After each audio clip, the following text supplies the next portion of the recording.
Welcome back, everyone. People are snacking more, and some companies are benefiting.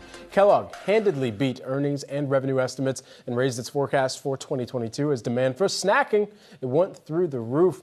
But Sozzi says the shortage for cereal is still real, and that's where we start Sozzi's take today. All right, give us the scoop, the snack. Yeah, Kellogg, they caught my attention yesterday. You saw that stock up in a down market, seeing that continue here today. It was just interesting to look through their quarter. Now, it wasn't a gangbusters quarter on the top and bottom lines. I mean, you had sales up 1% in their key North America division, operating profits up down 11%, so inflation still hitting the company. But there were a couple good things, and there I am popping out of a Kellogg's. Hey. Wow. That's like the toy. That's like the secret toy that you get in the bottom of the box of cereal. It's Sozzi. Open your box, you may find me. And a couple of my takeaways from Kellogg's quarter here. First, the cereal shortage is in fact real. I talked to Kellogg's CEO Steve Cahillane, still dealing with supply shortages there. My sense was things are starting to improve. And then, of course, that is good because it's a key driver of their North American business. Next up, snacking, like you mentioned, Brad, is on fire here in the U.S. as people become more mobile. Of course, we heard that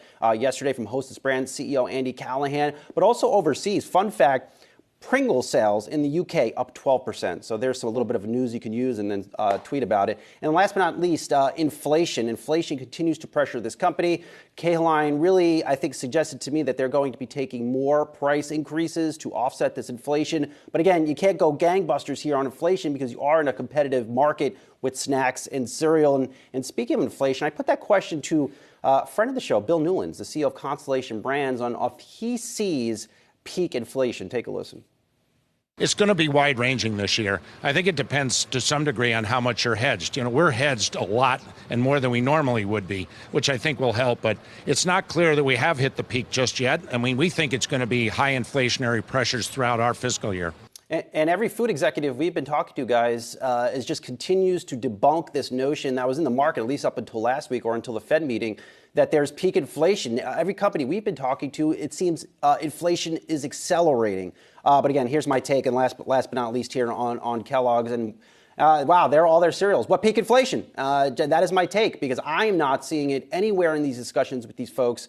Neither are the executives. At the same time, I knew you were going to push back. You could see a scenario where they are hedging their bets. In other words, it is much easier for a company to say inflation is continuing and then 3 months from now saying, oh, things are better than expected, rather than saying, yes, we've reached peak, and then having to backpedal 3 months from now. So, of course, all of them are going to say, we still see inflation. It's just the safer position to have. Well, since I can't pick stocks anymore, I offer up this suggestion. If you have room in your house, start stocking up on food because it's going to go up, and it'll go up in a big way. Twinkies, Kellogg cereal, you name it, it's going up, baby. Going up, going way up. But is it going to keep going up at the same rate? Just stock up anyway. Buy 12 boxes of cereal this weekend. The prices are going to go through the roof. And we're seeing it not just in cereal. Look at Under Armour. We were talking about it before, too. You cannot leave a Dick's Sporting Goods store without spending more than $100 for a pair of Under Armour shorts and a tank top to look great in the gym. 12 boxes of cereal. I'm noticing a trend. You're actually pushing them back to Costco here. Yes. And then with the action figure, it's my mischievous plan. The Sozzi action figure inside those cereal boxes.